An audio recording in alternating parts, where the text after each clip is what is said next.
मैं उन्हें पत्रकार भी मानता हूँ, अगर वो कल को नेता होंगे तो अगर अच्छा कार्य करेंगे तो ठीक है, वरना अगर मनीष कश्यप भी गलत कार्य करेंगे तो सवाल उठाने से, और मैं जानता हूँ कि मनीष कश्यप ऐसा कार्य तो कभी नहीं करेगा, और ये केवल मैं नहीं जानता हूँ। बिहार में घूमिए, माइक आईडी उठाइए, 12 करोड़ आदमी आपको पता है क्या बोलेगा। आपकी अगर इतनी हिम्मत है ना तो आप पप्पू यादव को पकड़िए और उसके बाद बोलिए कि भाई साहब आपने भी वही ट्वीट किया था।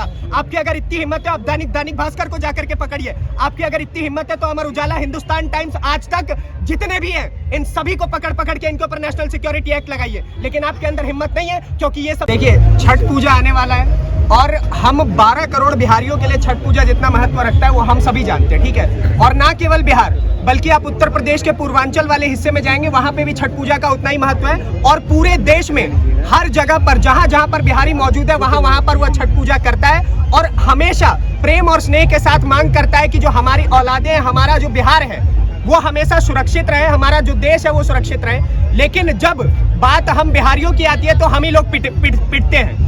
अब लोग कहते हैं कि भाई साहब बिहारी पिट कहाँ रहे हैं, ठीक है। केंद्र सरकार का, राज्य सरकार का खास तौर पे यही सवाल रहता है, चाहे वो नीतीश कुमार हो या फिर कोई और भी सरकार हो, सभी का ये सवाल रहता है कि बिहारी पिट कहाँ रहे हैं भाई साहब। तो मैं आपको गिनवा देता हूँ, जम्मू कश्मीर में आधार कार्ड देख करके बिहारियों की टारगेट किलिंग होती है, ठीक है। आप नीचे चले जाइए, पंजाब में आप जाएंगे तो पंजाब में बिहारियों को मतलब मजदूरों की तरह ट्रीट किया जाता है, हरियाणा में वही चीज है। उसके बाद आप दिल्ली में आएंगे तो बिहारी शब्द एक गाली के रूप में है। इस चीज को आप कभी भी डिनाई नहीं कर सकते, आपको बोला जाएगा बिहारी। आपको डर नहीं लग रहा है मनीष कश्यप के समर्थन बोले? मनीष कश्यप के समर्थन में मैं बोल रहा हूँ और मेरे ऊपर एनएसए लगा दिया जाएगा, है ना। तो वो मेरे लिए एक प्रेजेंट सरप्राइज होगा। बहुत अच्छा लगेगा मुझे कि मेरे जैसे और हजारों लोगों के ऊपर एनएसए लगे, और जो पैसा इन्होंने फ्रॉडिया पैसा बचा करके सरकारों ने रख रखा है ना, उस पैसे से जेल बनवा करके हम जैसों को ठूसे।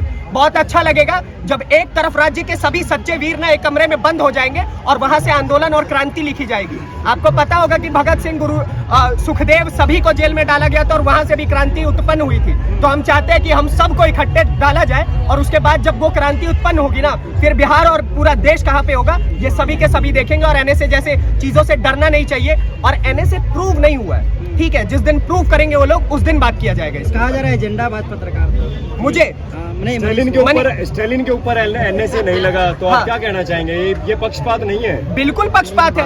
आप एक बात बताइए, करुणानिधि स्टालिन, ठीक है, दादाजी एमके स्टालिन, पिताजी खुद उदयनिधि स्टालिन, इन तीनों ने स्वप्न देखा सनातन धर्म को खत्म करने का।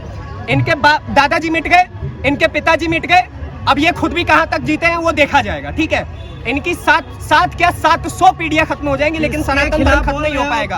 और एक चीज हमेशा याद रखिएगा भाई साहब, आप सोचिए, राजा का बेटा जो राजा बनेगा ना, ये जो थॉट और प्रोसीजर था ना लोगों के दिमाग में, वो चीज अब खत्म होने वाली है। क्योंकि अब राजा का बेटा राजा बनना, अगर वो लायक होगा तो बनाया जाएगा, वरना गरीब का बेटा भी राजा बन सकता है, ये हमेशा। और हर युग में एक कर्ण पैदा होता है, वही कर्ण हर युग में रहेगा। तो मतलब अगर 2 राज्य में लड़ाई होने से बचा लिया सरकार वहाँ का, तो उससे तकलीफ है आपको? 2 राज्यों में कौन सी लड़ाई हो रही थी भाई साहब? अगर इतना ही गूदा है ना तो आप जा करके महाराष्ट्र में राज ठाकरे से सीधा पंगा लेते, जो हमेशा ट्रेनों को रोक के और बिहारियों को नीचे उतार के मारा करता था। आप जा करके ना साउथ के राज्यों में जा करके खड़े होकर के कहते कि हाँ बिहारी प्रताड़ित है, लेकिन आपके अंदर वो हिम्मत नहीं हुई। पहले आपने ट्वीट तो किया, लेकिन जब आपकी लुप होने लग गई तो आपने उसी क्षण ट्वीट डिलीट भी कर दिया। आपकी अगर इतनी हिम्मत है ना तो आप पप्पू यादव को पकड़िए और उसके बाद बोलिए कि भाई साहब आपने भी वही ट्वीट किया था।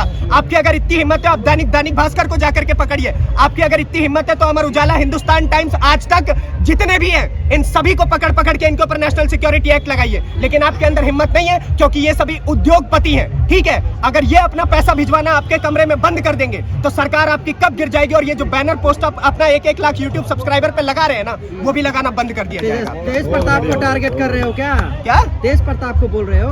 अब भाई हम किसी को टारगेट नहीं कर रहे हैं, लेकिन आपने खुद बोल दिया कि तेज प्रताप यादव बोर्ड लगाने, तो मेरी गलती तो है नहीं है। उन्होंने लगाया था ना? हाँ, बैनर तो वही लगाए थे। आप जवाब दे रहे हैं, मैं तो कुछ कह नहीं रहा हूँ। अच्छा जी, बोल भी दिए तो क्या हो गया? और अगर सही बात है, वोट दे रहे हैं तो बोलेंगे नहीं? इस देश में प्रधानमंत्री को गाली सुनिए, आप अपने जवाब लीजिए सवाल का। इस देश में भारत के प्रधानमंत्री को आप सो जाते हो, और कौन सा सरकार? मैं एक बात बताऊं, आप लोग बोल रहे हो पोस्टर बैनर पे कर रहे हो, क्यों ना करे? अगर हम वोट दे रहे हैं हम पूछेंगे नहीं?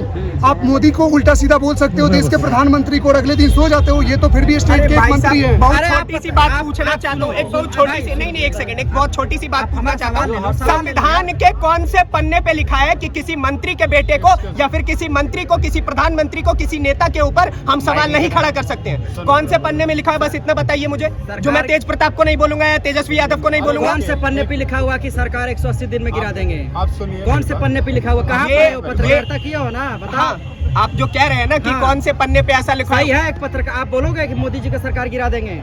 देखिए बोलोगे? वो देखिए, मैं पत्रकार हूं, उससे पहले इस देश की जनता भी हूं और मेरा भी अधिकार है वोट देने का। और सरकार इस उंगली पे खड़ी है, एक उंगली पे सरकार खड़ी है और वो एक उंगली मत समझिएगा, 12 करोड़ उंगलियां हैं बिहार में। कब किसके ऊपर दब जाएगी और कब आपकी सरकार धराशायी हो जाएगी, नाचते रह जाएंगे आप घुंघरू पहन के।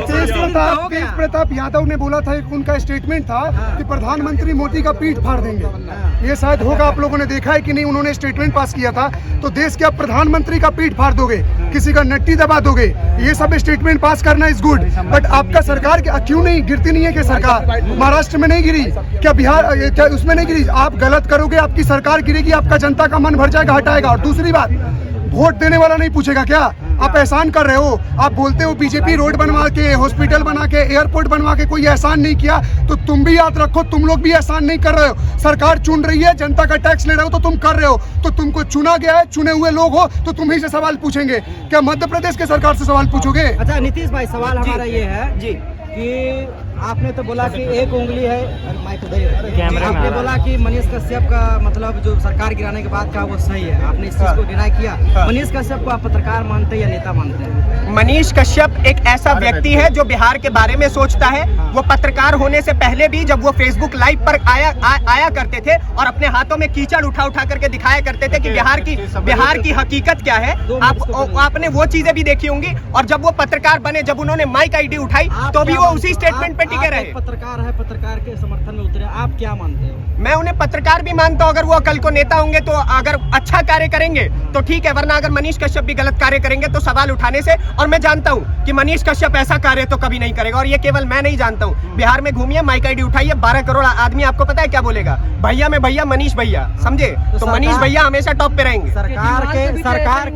सरकार के जब जो वकील जो थे सुप्रीम कोर्ट में, उन्होंने मनीष कश्यप को नेता बताया था कि 60 लाख फॉलोवर है, नेता है, चुनाव लड़ चुका है। हाँ, तो चुनाव नहीं लड़ा है, डिनाई करिएगा? अरे चुनाव लड़ा है, 60 लाख फॉलोअर है भाई, फेसबुक पेज उठा के देखिए उनका।